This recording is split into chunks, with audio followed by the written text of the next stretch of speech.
Okay, hi everybody. Today I have a mic here, sponsored by my friend who bought me these. Love you, boo. Can't give out my sponsor though because no free clouds to the men. But again, let's talk about this. Disclaimer: I'm going to be talking about narcissistic abuse. I'm going to be talking about abuse. I'm going to be talking about abuse. So please, if you get any kind of triggered, please click off. I do not want you to be triggered. I do not want to do that to you. I barely want to do it to myself, but I want to tell you guys this. A little bit of backstory to part one. If you're like kind of skipped it and you were like, oh, let me go to part two. No, go to part one, please. So, hi, my name is Zania. A year ago, when I was 18, turning 19, 2021, I went through a 6-month trial and tribulations of nothing but narcissistic abuse. After that, for about a year, I tried to post a story time, kept posting it and deleting it, posting and deleting it. Couldn't stop talking about it, but then I stopped posting and deleting it, and I just gave up on the story. Kept on telling like little itsy bitsy pieces of it, but here I am right now about to tell you guys the entire full story. So this is going to be part two. I'm going to try to make it only into four parts. So this is going to be part two. Let's get it. Let's go.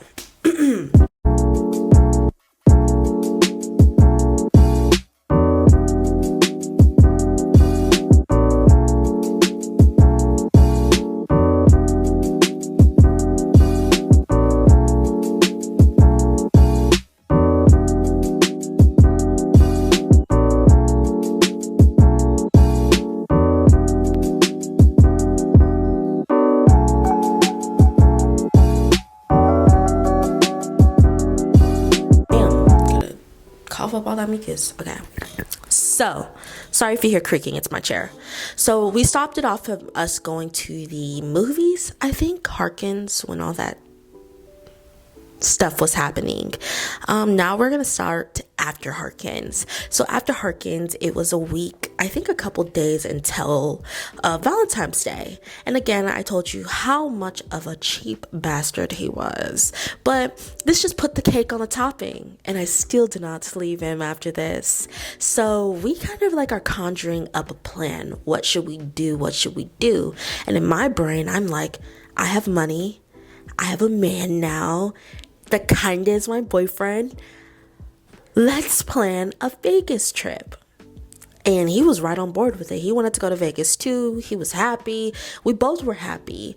But since I was kind of getting an inkling that this man was very broke, I said that I would pay for a stay there and I would help with gas. And I just was being too giving. Again, I was very insecure. I hated myself. I was like, oh my God, who gives a fuck? I have a man. I want to spoil him. So leading up to us going to Vegas, I was seeing him every other day. I remember one day we seen each other so that we could go on a hike. I was trying to be that pick-me girl who went on hikes, who was fitness for him, and we went on a hike. I remember we went on that hike. We ate. I paid, obviously, and he took me home because he had to go do something. He disappeared for 2 hours. Still never knew about what he was doing for those 2 hours. And then he goes back, comes back, and we go out again, right? Obviously, I paid for that date too. Clap for me. I'm a survivor. But during all of this, he had an ex-girlfriend. Let's call her Kay. Kay was the ex-girlfriend. Kay dated him a month prior of us being together.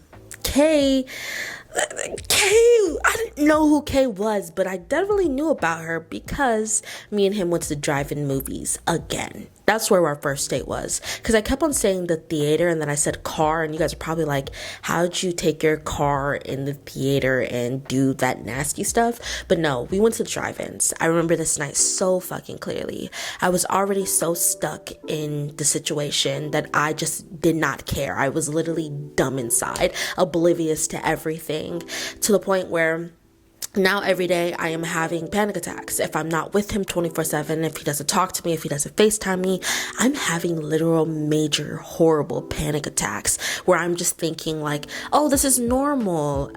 There's nothing wrong with this. But really, I was becoming so attached to him. My codependent, like I was so codependent on him.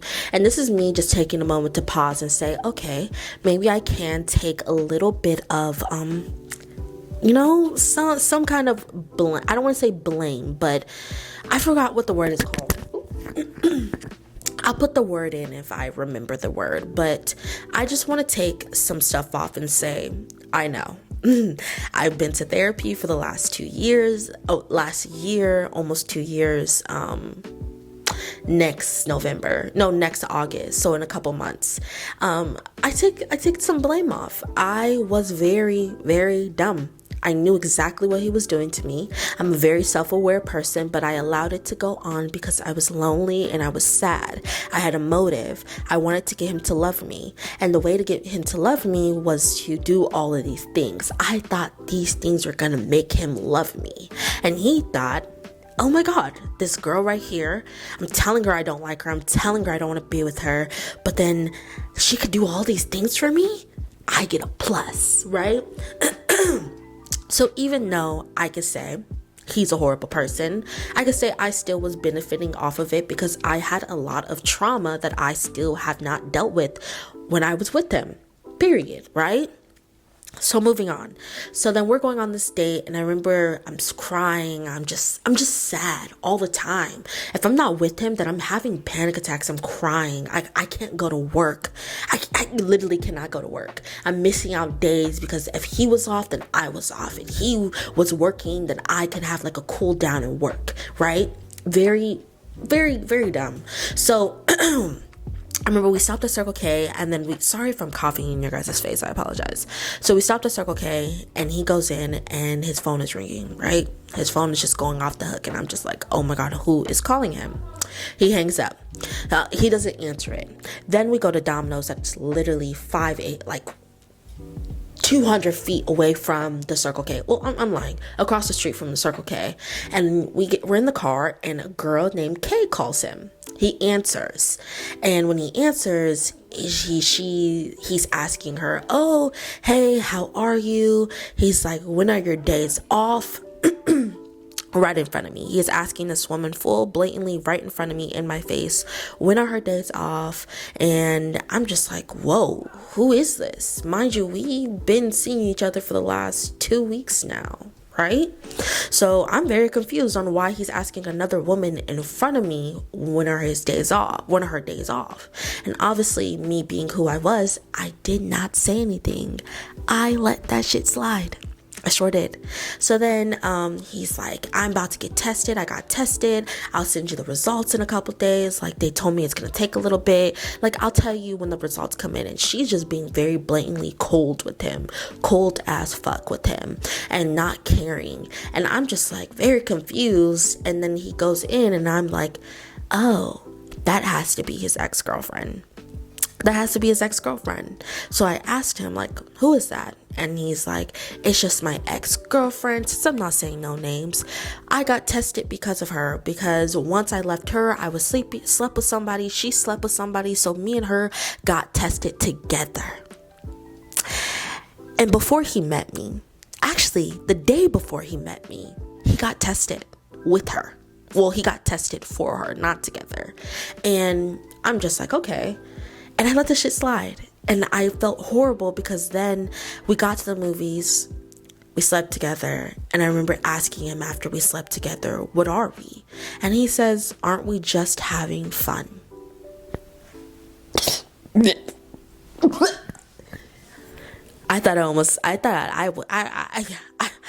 the woman was speechless. What? We're having fun? And I said, okay. What do you mean by that? He says, well, give me a week or two and then we'll be in a relationship. I want to be financially stable before we get into a relationship. What? And I'm just like very confused on what's happening. So I go to the bathroom at the drive-ins and I bawl my eyes out. I say, I'm fucking stupid. I'm so dumb. I'm about to lose somebody and I don't want nobody to leave me again, and I'm crying and I'm so hurt. And just to think back to that moment, it really brings me a lot of sadness when I think of it. So then again, he takes me home. He's just telling me, like, we're going to be together. We're going to be together. Just give me a week or two and we'll be together. Then Valentine's is coming up and I go to buy him a whole bunch of gifts, $100 worth of gifts. I buy him a notebook. I write affirmations in there and I just tell him that he's an amazing person. I'm writing everything in here. I'm trying to prove to him that I am a good, amazing woman, a woman enough to date, woman enough to be with, a woman enough to love. And I wrote those affirmations. I got him a $10 Chick-fil-A card. I got him his favorite candy. I got him a chocolate heart. And I forgot what else I got him. And then I made him these 2 plaques, those Spotify plaques that were very like viral at the moment of his 2 favorite songs. It was these Young Thug songs. And I'm just like, he's gonna love this. Before the day, we had to the day of the 13th, because we had to celebrate the freaking Valentine's Day on the 13th because he worked on the 14th. So on the 13th, we're just like, we're about to hang out. But on the 12th, he calls me while I'm getting my gifts and he's just like, what do you want? I'm in the store right now. Like, what do you want? I say, oh, I would like flowers and a teddy bear and some chocolates. It doesn't matter. Like, it's just the thought that counts. And he's just like, I'm about to get you a good gift. I want to make sure the gift is perfect. And I'm like, oh my God, he's about to get me something so good. I'm so happy. He finally is showing me affection, right? Right? That's what you would think, right? Because why would somebody call you the day before Valentine's Day and tell you that they're going to get you the best gift you ever had? The next day comes and I come out. I'm looking all good and I'm looking cute. And I give him a bag full of stuff. He then slings me a Walmart bag and says, he slings it, but he doesn't sling it that hard. He goes, oh, here you go. Thank you. And he's like, I didn't know you were going to get me all of this stuff. He slings me a Walmart bag with the the receipt still in the bag, a card. No, he didn't give me a card. The receipt still in the bag with a $10 gift card to Chick-fil-A and a small $5 fucking chocolate. He told me that costed a lot. Mind you, I worked at fucking Walmart, so I knew exactly how much this was down to the fucking change, bitch. Down to the tax. And he's just trying to convince me that he spent a lot of money and he did a lot of thought and he didn't know why I was being so freaking ungrateful, because I was being ungrateful. And if another girl would have got this present for him, they would be so happy. And guess what I did? I let the shit slide. And then we went to freaking downtown Tempe. We're riding scooters and his ex-girlfriend Kay calls again. This is the second time and I'm just like, what the fuck? Again, I start speedy walking in front of him and I can hear him because I have Zoomer ears. And he says, hey, how are you, Kay? Starts asking her what her days off were again. And they're just having a full conversation. And I start fucking speed walking back to the car. And I say, actually, I want to go home. He says, okay. And he just says, okay. I don't know what else he said, but he was like, okay. But then again, I slept with him after he disrespected me blatantly in my face. And after that night, the next day, the 14th, because after he got off of work, again, me over-sexualizing myself, lending out a hand, saying, do you want to fuck on Valentine's Day? And he's like, I get off in a little bit, I could come. And I'm like, okay. So he comes over, we're trying to find a spot, and we park one place and we're having a conversation. And I'm just telling him, like, do you like your ex-girlfriend? And he's like, no, I don't like that bitch. Like, I don't like her. I'm done with her. She left me. I'm done with her. She caught me doing stuff. I wasn't even cheating on her. Like, I'm done with her. So I'm believing in his word. But then he leaves out a detail. He just says, we're friends and all of this. And I don't give a fuck, right? So it's going to get very, very wicked. It's gonna get very wicked. So again, I let it slide. I'm like, okay, he's done with her. They're just friends, and she just wants to know his test results, right? So then I remember, like, we went out a couple more times. This is when he started to text girls on the dating app that we met on in front of me, and I let it slide. Every time I would ask him what we are, he would say that we're friends and he's just having fun. He's just having fun. That's all we're doing. That's all we are. And I'm just letting it slide again. And this is just us in our first 2 weeks and a half. So then we go to our Vegas trip. Again, on the way to Vegas, I paid for the gas there. I paid for the hotel. And once we get into Vegas, I'm like trying to be happy. I'm trying to be like, yes, we're in Vegas. Like, we could be happy. And his ex-girlfriend calls again. Mind you, this is a couple days after Valentine's Day. And he got his test results. So he actually, sorry, I apologize, I got that part wrong. He called her. She didn't answer. And then I was like, please do not come into our hotel room talking to that girl. I don't want to hear you guys' conversation. Out of respect for me, please walk out of the room. He says, okay, I will respect you and do that. She calls him back while we're in the room. And guess what this nigga does? Sits in the room, starts pacing back and forth, talking to her on the phone. She got into a car accident. Sadly, I'm sorry, Kay, but I did not give a fuck that you got in the car accident. Why are you calling my man, telling him that you got in a car accident? Bitch, die. That's what I was going through my head. Not now no more. I could give a fuck. But going through my head, he's just having a long conversation with this woman like they're together. And then she asks him, where are you? And he says, I'm in Vegas taking a fucking solo trip. Okay, as you can see, my camera went dead and I went to work, and now I am back home and I'm recording. Okay, where did we land off at? We landed off of me talking about him on the phone with her while we're in Vegas, and him telling her that he was on a solo trip. So I'm gonna end it after this little trip segment, because then, like, everything starts getting crazy after this, more crazy than it already is.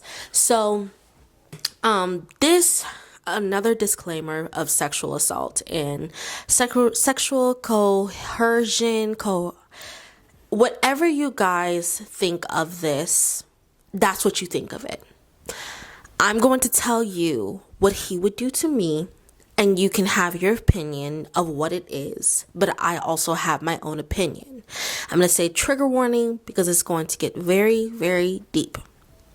So, after he gets off the phone with her, this was another time that led to a lot of times that he would do this to me. He gets off the phone and he sees that I'm visibly mad. Like, I'm visibly irritated with him because I told him, at least out of respect for me, can you step out of the room and talk to her? Because I don't want to hear this conversation. He sits on the bed and asks me again, like, is there something wrong with you? What's wrong? I say no, and I go on my phone and I huff and puff and I act irritated. When our moms tell us, like, certain things, like, oh my, not our moms, but when we go on the internet, like, you see TikToks or you see videos, like, especially back in the day, of being like, oh my God, argue with your man and you guys will have, like, good argument sex. And it just wasn't that kind of situation. And now that makes me very uncomfortable, because after he's seen that I was visibly upset, he then started touching my thigh, and we started having basically SCX, sex, in this hotel room. And I'm okay with it because I'm like, hey, I came here with him. It's just that when he was done, he would do this thing and he would say to me, like, this is why you're mad. You're not mad because I was talking to my ex-girlfriend in front of you after you asked for me to not talk to her. You're not mad because I would text and call other women in front of you. You're not mad at that. You're mad because I was not having sex with you. And I can tell you guys right now, I constantly, overly sexualize myself for him. And I could take accountability for that. I could take a lot of accountability. But he took that as this is why you're mad, because we're not fucking. And after he did that, I thought, like, you know, I didn't say anything about it. I let the shit slide again. Sorry if I hope it's not like out of focus, because I can't see because I got this bright light. But then in Vegas again, he was waking up, at weird times in the morning at like 4 a.m. I remember the sun was just coming out and he was on the phone, and damn, I'm so sorry. And I looked over his shoulder and I seen that he was on a dating app while sitting in bed with me. We would go out on the strip and walk, and he would walk faster than me, and he would get mad at me. And he got mad at me because I was walking too slow, and he got mad at me because I wanted to go to the mall, just to go see like the mall on the strip, because I never seen the mall on the strip, like I never seen it before. And he says, why would we go do that if we could do that in Arizona? And we get into an argument. And again, it's just like the gaslighting of making me feel like I was crazy for feeling how I was feeling. He would trigger me and then antagonize me, like, why are you getting mad at me? You're the one that's doing it. You're the one who's walking slow. You're the one who wants to go to the mall. We could do that in Arizona. And I could say that I started to become obviously like very reactive to it. Like I would argue back with him and get mad back at him, and then it all of a sudden flipped on to only me. I was the problem. I was the one who always started stuff. So then moving along, we're just having arguments back to back to back. And I remember at one point we were sitting in the car because we had another argument because he made me mad and he was rushing me, telling me to hurry up. And then he got mad at me because I wasn't going fast enough. And then I got mad at him, and because we were supposed to go to the casino. Mind you, I can't even play. I was 18 years old. So we get to the casino and we're sitting in the parking lot, and he's just like, I'm not mad at you. I'm just sick of arguing all the time. I'm just done with the arguing. Like, and the thing is that he would be the one to trigger all of the arguments, and he would be the one to trigger me and play victim. And he did it very well, because he was the kind of person who would trigger me and then step back and be like, what's wrong with you? Why are you reacting that way? And I will get into that part of the story, but let me move on. So I remember we were going to I'm so sorry. I remember we were going to Old Town or downtown, Old Town Scottsdale. I remember it has old in it because I went there in July. And when we get there, he's telling me that we cannot hold hands while we're there. And we're just walking by people and they're coming up to us like, oh, are you guys in a relationship? No. And this is like him. No, we're just friends. And I catched on to it very fast. So every time somebody would come up to us, I'll say, no, we're just friends. Not to be embarrassed, because I'm out here in Vegas 1,000 miles away from my family, and you're over here telling people that we're just friends. I'm not going to be embarrassed. Sorry, but I'm not going to.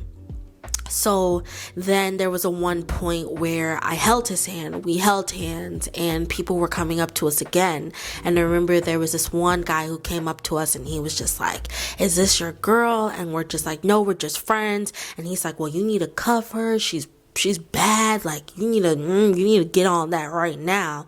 And he's just looking at me, and I see him slowly like stop holding hands with me. And then later that night we go back to the hotel room, and he's like, I told you we shouldn't have held hands because people were going to think something different. And I get to that at the ending. But again, a toxic cycle. We then are like hanging out for a little bit, and we leave Vegas. Again, I'm paying for the gas all the way back and the food there. The food when we were leaving, dead ass. And this is again, I want to take this part of the video because I'm going to end the story time here, but then I'm going to pick it up again. This is when I started to question myself again. I was constantly trying to prove to this man that I was a woman enough, that I was good enough, that he could love me. It's not one of my proudest moments, and it definitely will never be one of my best moments in life, because after I get out of this, I'm going to like get more deeper into our situation. I felt as though the pain at the time made me question who I was as a woman, who I was as a girl, who I was to my family. Because now I was becoming this different person so that he could love me. I was constantly crying and questioning myself, making sure that it wasn't me, if I was good enough to love, good enough to be with.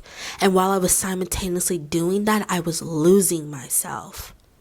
And that's why I allowed all of these things to go on, because I did not love myself. I was seeking validation from this person. And at this point, we were only together for 3 weeks and a half, and I started to crumble.